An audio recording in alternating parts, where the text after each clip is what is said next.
Tesla gets kicked out of the S&P 500 ESG index while ExxonMobil remains. That's sort of for corporate governance reasons, but Tesla's making a huge contribution, arguably, to the planet with EV. Or I know in the UK, British American Tobacco is supposedly a number 3 ESG company, although it makes a product that kills people. Defense now may be ESG again, now that Russia has invaded Ukraine. And the day before, most of the ESG crowd hated defense companies. So there's a lot of wishy-washiness, people allege, around ESG. And The Economist magazine recently put out an article, unattributed, that basically said we should just nix almost all the ESG except for the E, and even within the E, nix everything except for emissions, because that's measurable, that's quantifiable. Everything else is fluff. What do you think about that? Well, where do I start? Look, ESG is a terminology. It's a very broad terminology. You might remember. Welcome to the Early Advantage, where we talk about peaches. No, not usually. We talk about investing, we talk about stocks and the economy. But this past weekend, trying to juggle these guys, I took my dog peach picking, and she nearly got heat stroke. I took my son to the Alps a couple of weeks ago, and he also nearly got heat stroke. And when I walked outside today, I didn't actually get heat stroke, but I was pretty darn hot. It has been a hot summer in North America. It's been a hot summer in Europe, and it's been a hot summer really in a lot of places. No surprise, but it's gotten a lot of people wondering, hey, how much difference can I make in the world with climate change via my investments? This topic is not new. It's not new to the Early Advantage either. It's been something on my mind. I get a lot of emails every time I mention ESG-related topics. And acronym aside, I know the acronym itself has some problems, but pretending we fix that. I know The Economist magazine says, let's just do away with the S and the G and chop down the E until it's just emissions and make it quantifiable. That's their solution. There may be other ways, but let's pretend the nomenclature is not the issue. Can we as investors make a positive difference in the world with our capital? People like Tarek Fancy, the former CIO of BlackRock's Sustainable Investing Division, says no. He used to believe so. Now he thinks it's just a lot of greenwashing. It does some benefit, but it's largely fluff. It's largely marketing. And in fact, it could have a negative effect in that it distracts people, makes them focus on something that's not really going to be effective, when instead they could be focusing on things like policy, which he thinks would be more effective, pressuring politicians. On the other end of the spectrum, we have people like my guest today, David Callaway, founder of Callaway Climate Insights newsletter. He's also the former CEO of TheStreet.com, the former editor-in-chief of USA Today, and the former editor-in-chief of MarketWatch. So he certainly knows journalism.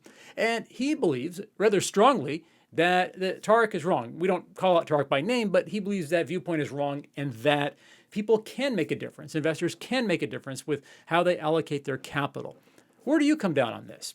If you're watching this on YouTube, you can leave a comment. If you're watching this some other way, just drop me an email. I love to hear from my audience. Anyway, let's get to the interview, and stay tuned after that, because Brian Christopher is back again with another Bloomberg screen, this time about insurance companies. And I like that he educates a little bit. He explains the mechanics of how they work. So stay tuned for that if you'd like some sort of wish list stock ideas. If you're an investor, you've got capital, you want to help the climate, can you? That's a harder question to answer than you may think. My guest today, though, I believe has an answer. I'm pretty sure of that. His name is David Callaway. He is the founder of Callaway Climate Insights newsletter. He's also the former CEO of TheStreet.com. That's how I know him. And also the former editor-in-chief of MarketWatch and the former editor-in-chief of USA Today. And he's just a nice guy. That's not as quantifiable as the others, but I think there's something to that. So, Dave, thank you very much for joining us today. Thanks, James. Great to be here. So let me first ask. I mean, Callaway Climate Insights it's a newsletter, talks about climate, but kind of with an economic and investing angle. I am a subscriber. I'm a paid subscriber. In fact, you started that right as COVID hit. How was that experience? Yeah, well, it was just it was a classic timing thing, James. I had just we had sold the street the previous year, and I had taken a little time off. I wanted to do something entrepreneurial in my next act. I had worked, as you said, for a bunch of big media companies, and so was looking to do something different. I was looking to come back to California, and I got back here just in time for COVID to hit. And so I had this dilemma. I was going to launch Callaway Climate Insights the day after the state of California ordered lockdowns, and my question was, do I delay it for 2 weeks or 3 weeks? Right? So I decided not to delay and just to launch. And boy, I'm glad I did. 2.5 years later, we're going great guns, and COVID is still with us, but hopefully we're seeing near the end of it. Whereas climate change, we're just starting to see the beginning of it. Yeah, arguably it's the biggest crisis literally facing mankind. At Probably least it for the is rest of our in my lives. view. And Yeah. yeah, we've seen all of the heat disasters going on in Europe this summer and in parts of the U.S. And England had its hottest day ever a few weeks ago. And it's important to note, as someone from the BBC did back then, that this will be the coolest summer any of us will see for the rest of our lives. That's scary. That's Yeah. scary. I was just with my son in France, and we were just roasting hot. And I know they closed a lot of the climbing routes on Mont Blanc, near Chamonix, where we were, because there's just too much rock fall. The ice doesn't hold the rocks in, so Yeah. it's like a bowling alley. Anyway, I could go. I'm an ice climber. I'm a cross country skier. I'm a downhill skier. Like, I am Mr. Winter. So, like, of all the people, I'm really upset about climate change. And let me use that as a segue though to my first question. I want to hit you with the hardest one right from the gate. Deloitte says that, I believe by 2024, which is pretty soon, at least 50% of all managed funds will have some ESG element. So there's tremendous demand. People want to help. I think especially with climate. I mean, maybe some of the other ESG factors as well. But going back to my introductory question, if I am an investor, I've got money, I want to help. There are a lot of people who say it's not effective to do it through the investing angle, and it's better just to have regulators and policymakers change I guess, enact laws to make businesses comply with climate regulations, things like that, versus doing it through the private market. What do you say to that? Well, I don't know anybody really that, other than regulators and policymakers, that thinks regulators and policymakers are doing an adequate job on anything. Somebody's always going to have something to complain about with big government, small government, what have you. I think it's up to investors and entrepreneurs. It's investors and entrepreneurs who have created all of the great changes in American history, in our industrial and economic cycles, from cars and airplanes to Apple iPhones and music. And so I don't see this being any different with climate change. And to drill down a little more, James, on the question is, I've been following this now daily, almost hourly for 3 years. And as a news junkie and editor, for most of the last 15 years, since the first SRI fund, sustainable funds, started to come out as sustainable responsibility in funds. And I haven't seen government really do anything. The Paris Accords of 2015 were a landmark a landmark agreement among governments. That was a great show of coming together. None of the countries that signed them have upheld their commitments, and in every UN summit since then, we've moved backwards. We just had a really very exciting step forward in the U.S. here with the passage of the Inflation Reduction Act, Biden's climate bill, a streamed down version. But aside from that, it's been a terrible year for government and climate. In Europe, the Russian invasion of Ukraine has caused an energy crisis, which is causing people to rethink oil and push for gas more, keep nuclear going. In the U.S., the Supreme Court's ruled against climate change. I don't think there's, as somebody who's watching this closely, I don't have any expectations that governments, either in the U.S. or around the world, are going to solve this crisis. Yeah, now China's pulling out of the climate talks because of the Pelosi Taiwan visit. You're right; it has not been a good year governmentally. And the analogy, it's not climate change, but something that pops in my mind. I think of Intel, which years ago, a story I followed when I was at Motley Fool. Intel basically, kind of like mostly by itself, like blazed the trail to remove conflict minerals from the supply chain. When you're in your phone, there's all kinds of TED, tantalum, and zinc, and a lot of them are mined or used to be mined by these children, or they're protected by child soldiers. These mines were, and it was a nasty situation, and the governments were basically incapable of doing anything, even if they wanted to. And it took a company to come in and do that, and they really made some difference, or at least I think they did. Maybe you know the story better than I do, but it would seem like that's an example of a company doing something that a government couldn't. Yeah, and I'm all for that, and I'm a very pro market guy. I believe in companies and I believe in entrepreneurs, and they're not always right, but in general, they're doing good things that help society advance. And I think advancements in battery technology, which will lead to more electric vehicles, advancements in solar and wind energy and carbon storage and removal.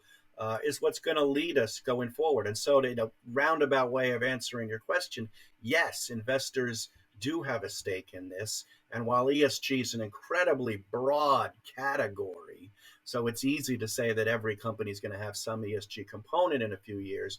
Um, the energy market is transitioning slowly, but it is from fossil fuel to renewable energy. And so the opportunities for companies and investors here are remarkable. And we saw early gains a few years ago. Then bear market has hurt those things, but now we're starting to see gains again. I absolutely believe investors can be part of this. What you're telling me, though, it makes it sound like we may not even need ESG. And I asked that question because ESG has come under a lot of fire lately for, hypocrisy, for greenwashing, for just general confusion, right? Like Tesla gets kicked out of the S&P 500 ESG index while ExxonMobil remains. That's sort of for corporate governance reasons, but, Tesla's making a huge contribution, arguably, to the planet with EV. Or I know in the UK, British American Tobacco is supposedly a number 3 ESG company, although it makes a product that kills people. Defense now may be ESG again, now that Russia has invaded Ukraine. And the day before, most of the ESG crowd hated defense companies. So there's a lot of wishy-washiness, people allege, around ESG. And The Economist magazine recently put out an article, unattributed, that basically said we should just nix almost all the ESG except for the E, and even within the E, nix everything except for emissions, because that's measurable, that's quantifiable. Everything else is fluff. What do you think about that? Well, where do I start? Look, ESG is a terminology. It's a very broad terminology. Um, you might remember 15 years ago when some of these first renewable energy companies came out, they were dubbed clean tech, and everything was clean tech, and you were hot if you were clean tech. And somebody eventually said, well, how is clean tech different from tech? And the answer is it's not. So terminology evolves. I fully expect ESG is going to evolve into something. I think if you are working in the social impact industry, trying to do good in companies, if you're working in corporate governance, trying to promote diversity and stakeholder claims, you would not be in favor of just wiping out the S and the G. They're very important parts. And I think as companies move towards more environmentally responsible strategies, or are moved towards them by their shareholders, the social and governance impacts of those are going to go right in step. So I get the idea of why someone came up with the idea of ESG to begin with. But to your point, it's an extremely broad concept, and often measured incorrectly. In fact, the largest group, the MSCI group, ratings group that measures ESG, is really measuring a company's ability to protect itself from climate change, not to Yeah. promote environmental, And a lot of people social, don't and know that. governance advocates. Yeah. And so, investors need to be a little bit careful not to just throw their money at an ESG fund. They might likely find that big tech companies like Amazon, Tesla, Microsoft, which all are making advancements in renewable energy, but which all are responsible for tons of emissions, are in those funds. They might be shocked to see tobacco companies or oil companies in those funds. But there's ways to drill down. If you're an investor, you're doing your research, you can look for those companies that are really focused on the decarbonization of our society, the removal of emissions and carbon from the atmosphere. That's the number one thing. I think that's what The Economist was hinting at. And that's what, if you're really an investor that wants to make money and help and contribute, you're looking at companies that do that, not these big behemoths that do everything. Speaking of the big companies, though, what do you make of transition ESG investing? So, in other words, instead of looking for some hot new, sexy hydrogen startup, finding a big bad company that is, at least ostensibly, aggressively trying to be less big and bad. I mean, that's in a way that's helping the environment more. It's a really interesting question, and it gets to the point of there's a real division in the investor community about whether investors should divest, sell all their oil and gas shares, or engage. In other words, be part of the discussions with Exxon and Chevron and BP about them becoming more renewable energy companies. And, I come down on the side of engagement. I really think these companies, they're not going to go away. If I sell my shares, it's not going to kill Exxon.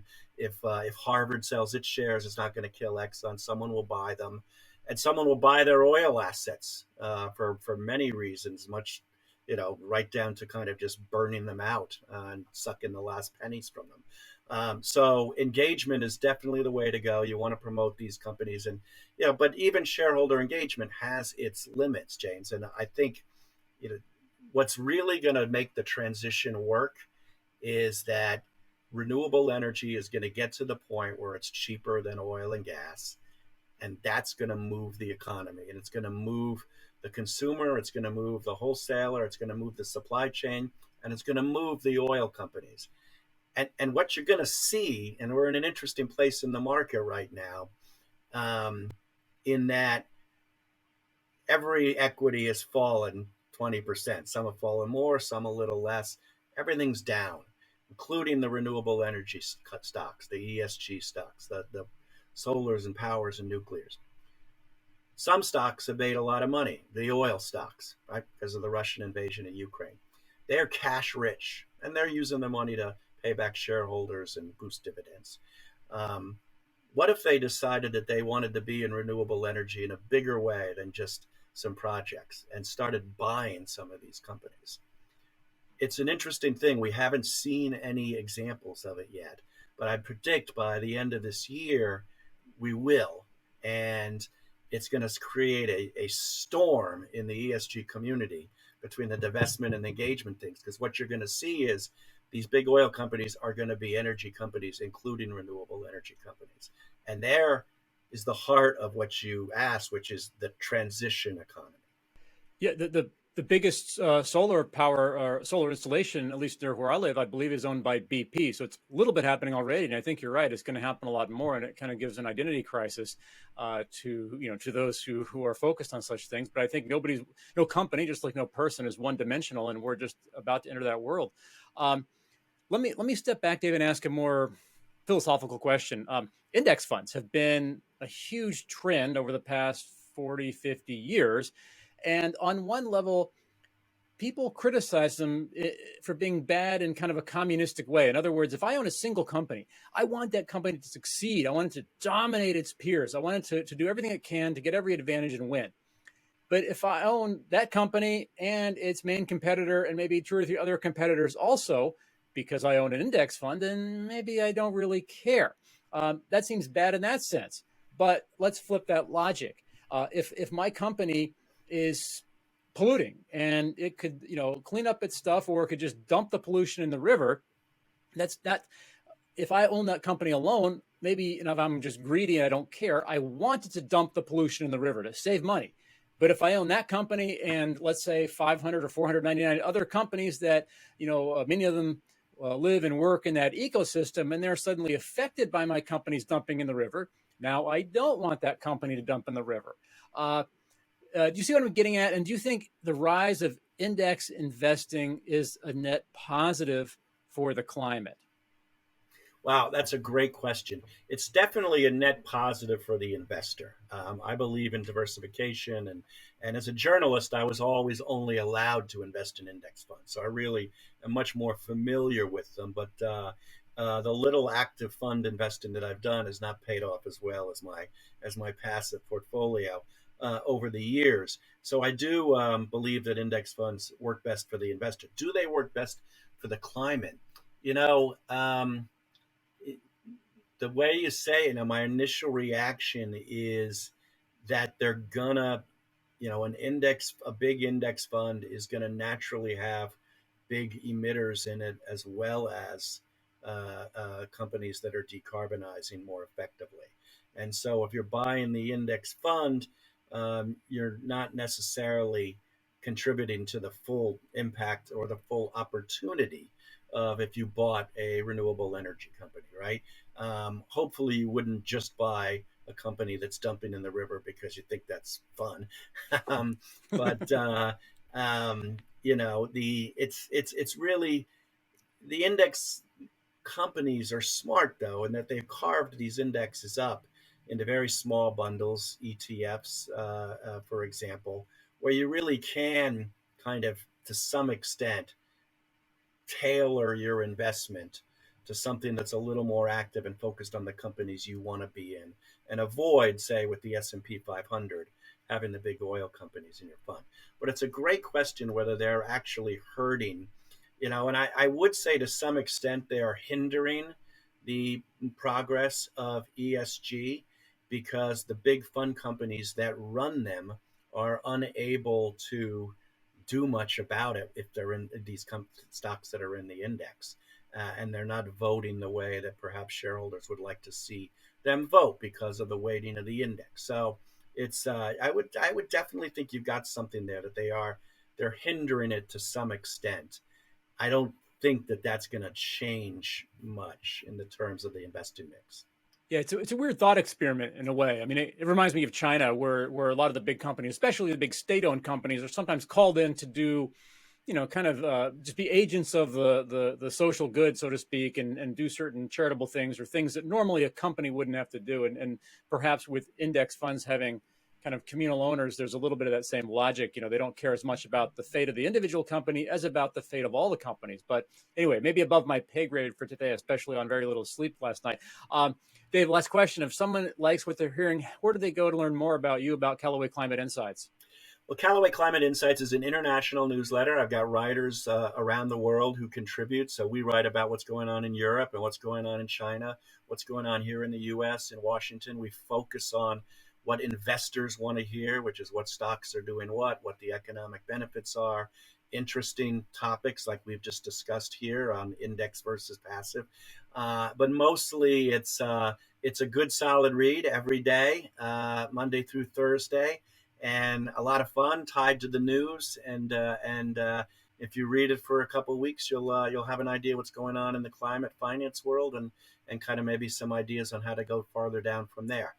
Love to have you be part of it, and love to come back and talk more with you, James, especially about China, which is its own environmental story altogether. Love to have that, Dave. Dave Callaway, founder of Callaway Climate Insights, and just as importantly, nice guy. Thank you very much for joining us today, and thanks to you for watching at home. Hi there.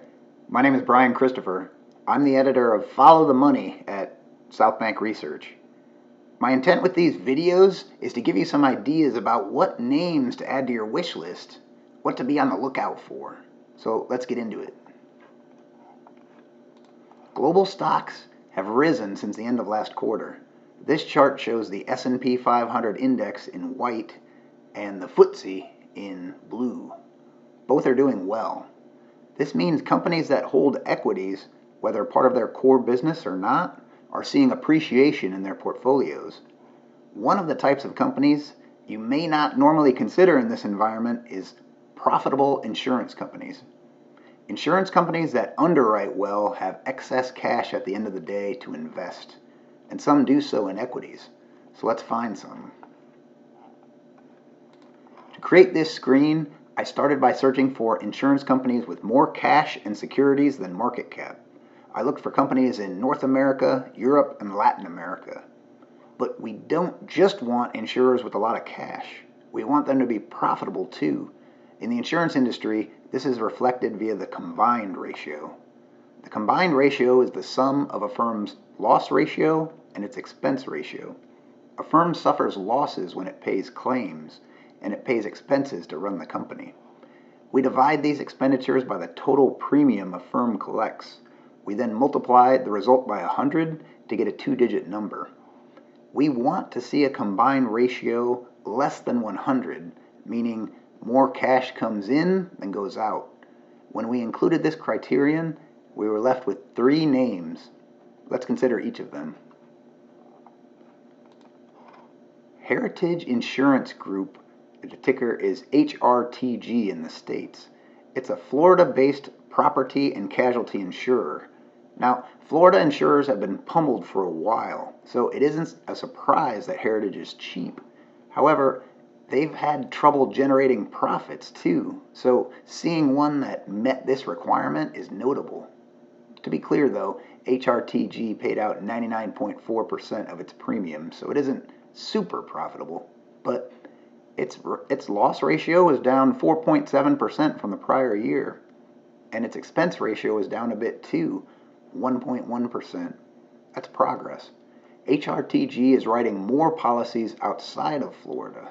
In the second quarter, its exposure outside the state was more than 74%.